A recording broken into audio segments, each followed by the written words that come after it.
ঘড়ির কাঁটা তখন পৌনে একটা ছুঁই ছুঁই। গভীর রাতের নীরবতা ভেঙে বাড়ির সামনে গাড়ির শব্দ শোনা গেল। মেহনুর তখনও জেগেছিল। শুভ্র ফিরতে দেরি হলো।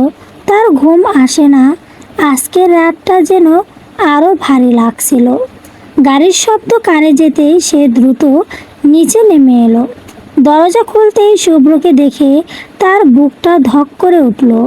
পাঞ্জাবির এক পাশে ধুলোর দাগ, কপালের কাছে কেটে যাওয়া জায়গা থেকে সামান্য রক্ত শুকিয়ে আছে। হাতে আর কাঁধেও আঘাতের চিহ্ন। মেহনুর আর কোনো প্রশ্ন না করে তাকে সোজা ঘরে নিয়ে এলো। শুভ্র বিছানার কিনারে বসতেই মেহনুর ফার্স্ট এড ব্যাগটা এনে পাশে রাখলো। তুলোয় ওষুধ লাগিয়ে কপালের ক্ষত পরিষ্কার করতে শুরু করলো। কিন্তু তার হাতের চেয়েও মুখটাই যেন বেশি ব্যস্ত। আপনার এক ভাই এই রাজনীতি করতে করতে শেষ হলো, আর আপনিও সেই পথেই হাঁটছেন। মাহমুদ সাহেব। শুভ্র কোনো উত্তর দিল না। আমার কিন্তু কেউ নেই। আপনি আর আপনার পরিবারই আমার সব।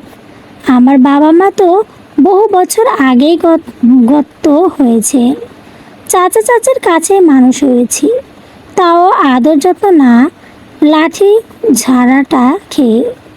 আপনার ভাই মারা যাওয়ার পর যখন চাচা চাচি ওনাদের বাড়িতে নিয়ে কয়েক মাস রাখে, তারপর টাকার বিনিময়ে আমাকে এক বুড়া লোকের সঙ্গে বিয়ে দিতে চেয়েছিলে, তখন আপনি আর আব্বু আম্মু মিলে আমাকে সেখান থেকে নিয়ে এসেছিলেন। আপনি আমাকে বিয়ে করলেন, একটা আশ্রয় দিলেন, একটা পরিচয় দিলেন। এখন আপনি কেন কাজ করার আগে অন্তত একবার আমার কথাটাও ভাববেন? অন্তত আপনার স্ত্রী হিসেবে না হোক, আপনার একজন জনগণ হিসেবে হলেও ভাববেন। আপনার কিছু হয়ে গেলে আমার কি হবে? তারপর তো আবার আমাকে চাচা চাচার কাছে দিয়ে দেবেন। তখন তারা আবার বাজারের আলু পটলের মতো দর দম করে আমাকে অন্য কোথাও বিক্রি করে দেবে। শুভ্র চুপ শুনছিল। মেহনুর এবার ব্যান্ডেজটা হাতে নিয়ে তার কপালে লাগিয়ে দিল। চোখের কোণে জমে থাকা পানি আর ধরে রাখতে পারল না। ব্যান্ডেজ করা হাতটা নামিয়ে সে মুখ ঘুরিয়ে নিল। এতক্ষণ যে মেয়েটা রাগ একটানা কথা বলে যাচ্ছিল, মুহূর্তের মধ্যেই তার চোখ বয়ে অশ্রু গড়িয়ে পড়ল। শুভ্র কিছুক্ষণ নিচুপ বসে রইল। তারপর খুব শান্ত স্বরে বলল, মেহনুর। মেহনুর কোনো উত্তর দিল না। চোখের পানি ওনার আঁচল দিয়ে মুছে নিল। শুভ্র আবার বলল, আমার দিকে তাকাও। ধীরে ধীরে তাকালো মেহনুর। শুভ্র তার বিদ্যা আঙ্গুলের সাহায্যে চোখের অশ্রুকণা মুছে দিয়ে বলল, তোমাকে আমি কারো কাছে ফেরত পাঠাবো না। এই কথাটা নিয়ে তোমাকে আর কখনো ভয় পেতে হবে না। মেহনুর নিঃশব্দে তাকিয়ে রইল। আর রাজনীতি থেকে সরে দাঁড়ানো আমার পক্ষে সম্ভব নয়। আমার ভাই যে জায়গা থেকে থেমে গেছে, সেখান থেকে আমাকে পথটা শেষ করতে হবে। তবে তার মানে এই নয় যে তোমার ভয়কে আমি আগ্রহ করব। আজকের ঘটনার পর নিরাপত্তা আরও বাড়ানো হবে। তোমাকে, মাহিকে কিংবা পরিবারের কাউকে নিয়ে কোনো ঝুঁকি আমি নেব না। আপনি শুধু কথায় কথায় বলেন না, এবার থেকে কাজেও দেখাবেন। আপনার হাত নীল হয়ে ফুটে আছে, কাল একও করাবেন। করছো আমাকে। সাহস দেখছি মন্দ না। এমপির বউ হিসেবে একটু সাহস দেখানো দোষের কিছু না। আপনি বড্ড অবাধ্য, তাই সাহস দেখাতে হচ্ছে। বুক কাঁপছে না? না, আগে কাঁপতো, এখন আর কাঁপে না। যদি জিহ্বা টেনে বের করে এনে হাতে ধরিয়ে দেই, তখন কি করবে? আপনি তো করবেন না, কারণ ওটা তো আপনার লাশ। আমার সাথে ঝগড়া করতে পারবেন না তো ফ্রেশ হবে। সাহায্য করো, খিদে পাচ্ছে বড্ড। কৃত্য আমি কথাটা শোনো। তুমি বড্ড ঝাড় ছুটো, আপনার জন্যই। অশ্রমে নিয়ে এসে পানি ভর্তি করে দিল মেহনুর। তারপর ঘর থেকে ফ্রেশ জামা কাপড় এনে দিয়ে বলল, চেঞ্জ করে নিন দ্রুত, আমি খাবার নিয়ে আসছি। তারপর মেহনুরের চলে গেল নিচে খাবার আনতে। মেহনুর নিচ থেকে খাবার গরম করে নিয়ে আবার শুভ্রর ঘরে ফিরে এলো।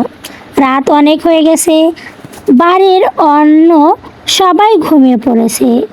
ঘরের মৃদু আলোয় শুভ্র তখন সোফায় বসেছিল। আহত হাতটা সাবধানে এক পাশে রাখা। মেহনুর টেবিলটা একটু গুছিয়ে খাবারের প্লেট সামনে রাখলো। তারপর ভাত, গরুর মাংস আর ডাল অল্প অল্প করে প্লেট তুলে নিল। শুভ্র ভ্রু কুঁচকে বলল, তুমি বসো না, আগে আপনি খান। মেহনুর খাবারটা ভালোভাবে মেখে এক লোকমা এগিয়ে দিলেই শুভ্র আর আপত্তি করলো না। কয়েক লোকমা খাওয়ার পর হঠাৎ তার দৃষ্টি মেহনুরের দিকে গেল। তুমি খেয়েছো? মেহনুর নির্বিকার মুখে উত্তর দিল, আপনি ছাড়া খায় কখনো দেখেছেন খেতে? শুভ্রর মুখটা সঙ্গে সঙ্গেই গভীর হয়ে গেল। এই তোমার ভারী অন্যায়, নিজের যত্ন নাও, নাও আমার সামনে নলা তুলে মুখে দাও। তারপর মেহনুর নলা তুলে মুখে দিয়ে বলল, আপনি আগে নিন, আমি রোজ রোজ মাথা ফাটিয়ে হাত ফাটিয়ে আসন কেন বলুন তো? শুভ্র কিছুক্ষণ চুপ করে রইল। তারপর ঠোঁটের কোণে হালকা হাসি ফুটিয়ে বলল, বউয়ের হাতের সেবা পেতে। কথাটা শুনে মেহনুরের কিছুক্ষণ নিচুপ হয়ে তার দিকে তাকিয়ে রইল। তারপর মুখ ঘুরিয়ে খাবারের দিকে মন দিল। আপনি রাজনীতি ছাড়বেন? হঠাৎ এই কথা মেহনুর আবার খাবার তুলে দিতে দিতে বলল, সন্ধ্যায় আব্বু এই নিয়ে একটু বকাবকি করেছেন। আপনার জন্য আমরা 3 মহিলা বকা খাচ্ছি। তোমরা 3 জন, আমি, আম্মু আর মাহি। শুভ্র চুপ করে রইল। মেহনুর এবার একটু নিচু স্বরে বলল, আব্বু বলেছিলেন আপনার নিরাপত্তা নিয়ে তিনি খুব চিন্তায় আছেন। আজকাল পরিস্থিতিও ভালো না। আপনি কোথায় যাচ্ছেন, কখন ফিরছেন, কিছুই ঠিক থাকে না। শুভ্র ধীরে ধীরে নিঃশ্বাস ফেলল। আমি জানি আব্বু কেন রাগ করছেন। তাহলে রাজনীতি ছেড়ে দেওয়া এত সহজ নয়। মেহনুর তার দিকে তাকালো।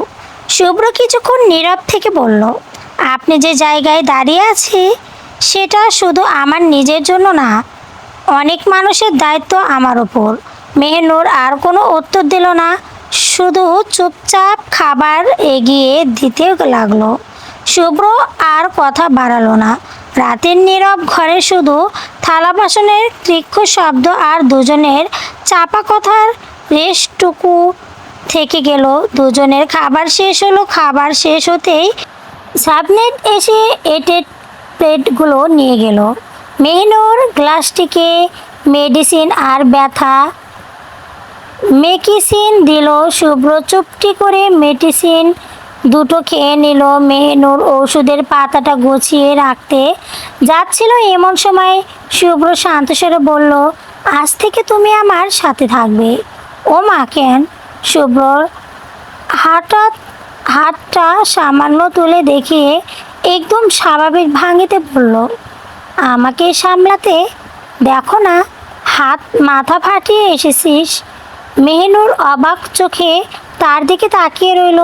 তারপর ধীরে ধীরে বলল, আপনি কি আমাকে আপনার নার্স বানিয়ে ফেলেছেন?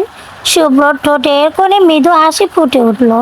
তারপর বলল, নার্স না, তাহলে আমার বউ। মেহনুর আর কথা খুঁজে পেল না, শুধু মুখটা অন্যদিকে ফিরিয়ে নিল। শুভ্রর কথার সরল ভাঙিটাই যেন তাকে সবচেয়ে বেশি অপস্তত্ব করে দিল। চলবে। গল্পটি অনেক সুন্দর। যদি ভালো লেগে থাকে দয়া করে চ্যানেলটিকে সাবস্ক্রাইব করবেন। কেমন হয়েছে কমেন্টে অবশ্যই জানিয়ে দেবেন। ধন্যবাদ।